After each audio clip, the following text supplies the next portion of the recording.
335 Bryant Street in Palo Alto. US square. Oh.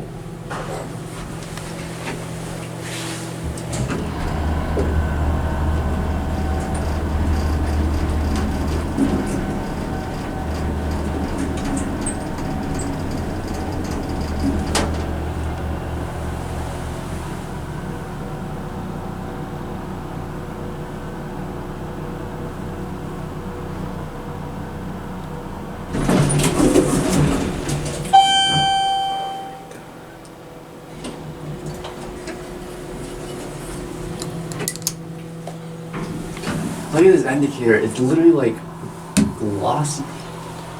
It's in such good shape. Oh.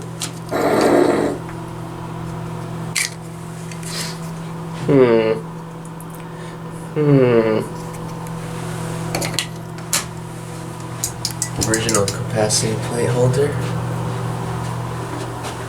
This is a really nice one.